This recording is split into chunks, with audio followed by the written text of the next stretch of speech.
Sambar mix ready பண்ணேன் இல்லைங்களா, அதை வச்சு எப்படி சாம்பார் பண்ணுறதுன்றதை இப்போ பார்க்கலாம். நான் சௌச்சௌ போட்டு சாம்பார் வைக்க போகிறேன். ஒரு சௌச்சௌ கட் பண்ணி வச்சுருக்கேன். ஒரு பெரிய வெங்காயம், நம்ம சின்ன வெங்காயம் இருக்குதுன்னா சின்ன வெங்காயம் போட்டுக்கலாம். ஒரு 10-15 சின்ன வெங்காயம் போட்டுக்கலாம். ஒரே ஒரு சின்ன தக்காளி கட் பண்ணி வச்சுருக்கேன். கொஞ்சம் கருவேப்பிலை, கொத்தமல்லி, இவ்வளோதான். நீங்கள் காய் வேண்டான்னா காய் எல்லாமே ஊற்றலாம், இல்லை என்ன காய் வேணுமோ அந்த காய் போட்டுக்கலாம். இந்த பொடி பாருங்களேன், இதால் ஒரு 5 ஸ்பூன் 4 ஸ்பூன் அளவுக்கு நான் போட்டிருக்கேன். முதல்ல கொஞ்சம் வச்சு பார்க்கலான்றதுக்காக இதை வந்து தண்ணி விட்டு கரைச்சிக்குவோம். கட்டி இல்லாமல் கரைச்சிக்கலாம்.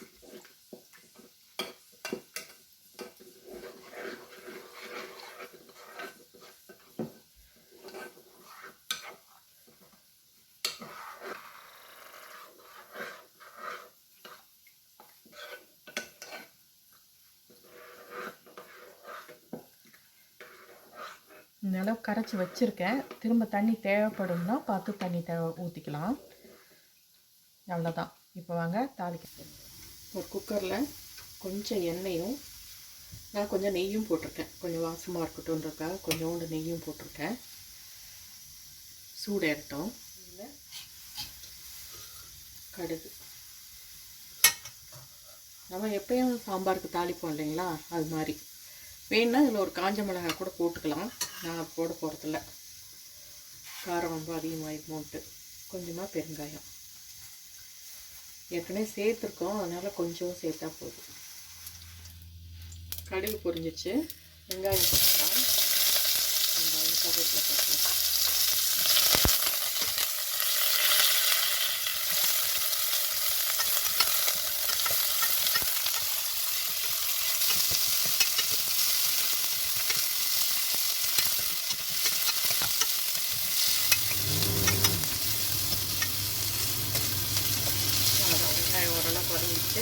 இப்போ காய் போட்டுடலாம்.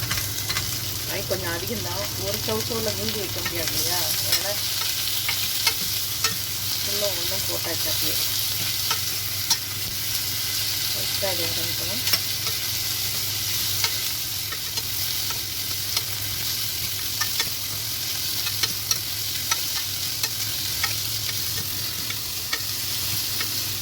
தக்காளி சேர்த்து வரைக்கலாம்.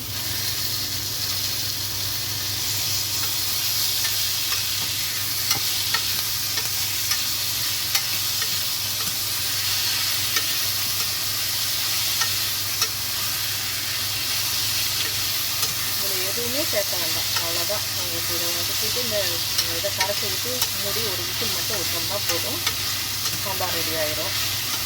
நம்ம திக்னஸ் மட்டும், சாம்பார் திக்னஸ் மட்டும் நீங்கள் பார்த்துக்கணும். தண்ணியாக வேணுங்கிறவங்க கொஞ்சம் தண்ணியாக கரைச்சிக்கலாம், இல்லை நாங்கள் கொஞ்சம் திக்காக வேணும்னு நினைப்போம் சாம்பார், அப்படி வேணும்னாலும் அந்த மாதிரி கொஞ்சம் திக்காக கரைச்சும் வச்சுக்கலாம். இது கூட எங்களால் செய்ய முடியாதுங்க, நாங்கள் ஸ்விக்கியில் தான் ஆர்டர் பண்ணி தான் சாப்பிடுவோம் அப்படின்னு சொல்கிறவங்களெல்லாம் ஒன்றும் பண்ண முடியாது. ஆனால் அப்படி சாப்பிட்றவங்களுக்கு என்னைக்காவது ஒரு நாளைக்கு கண்டிப்பாக வீட்டு சாப்பாடு சாப்பிடணும்னு தோணும். எல்லா நாளும் ஸ்விக்கியில் ஆர்டர் பண்ணியோ இல்லை எல்லா நாளும் ஹோட்டல்லையோ சாப்பிட்டாலும் எல்லாருக்கும் பிடிக்கவும் பிடிக்கிறாது, புட்டுக்கும் ஒத்துக்காது. அதுவும் நட்டு கரைச்சி வச்சுருவேன். கலக்கி ஒரு கடாய் ஊற்றணும். ஒரு கடாய் ஊற்றுவோம் பாருங்கள், இப்படியே திக்காக இது பாருங்கள்.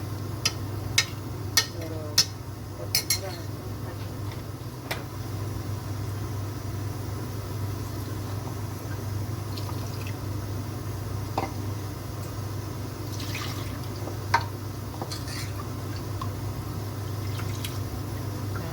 3 பேருக்கு ஒரு நேரத்துக்கு இந்த அளவுக்கு சாம்பார் வச்சா போதும்னு நான் நினச்சேன்.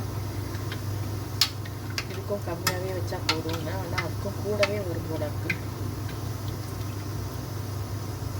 இவ்வளோ இருக்கா, இன்னும் பொடிக்க வேக வேக இன்னும் திக்காகிடும். அதனால் இன்னும் கொஞ்சம் தண்ணி ஊற்றிக்கலாம்.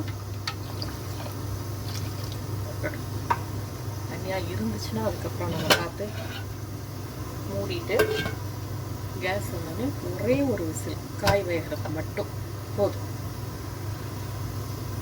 எடுத்துட்டு கொத்தமல்லி தழை கட் பண்ணி வச்சுருக்கேன், அதை போட்டுடலாம். ஆனால் நீங்கள் வந்து 2 பேருக்கு ஒரு வேளைக்கு சாம்பார் வைக்கணும்னா இந்த ஸ்பூனால் 3 ஸ்பூன் போட்டு நல்ல ஒரு 2 டம்ளர் 2 டம்ளர் இந்த டம்ளர் அளவுன்னு வச்சுக்கோங்களேன். இது வந்து 250 பிடிக்கும். அந்த மாதிரி ஒரு டம்ளரில் ஒரு 2.5 டம்ளர் அளவுக்கு தண்ணி விட்டு கரைச்சி வச்சிங்கன்னா சரியாக இருக்கும். அதுதான் அளவு.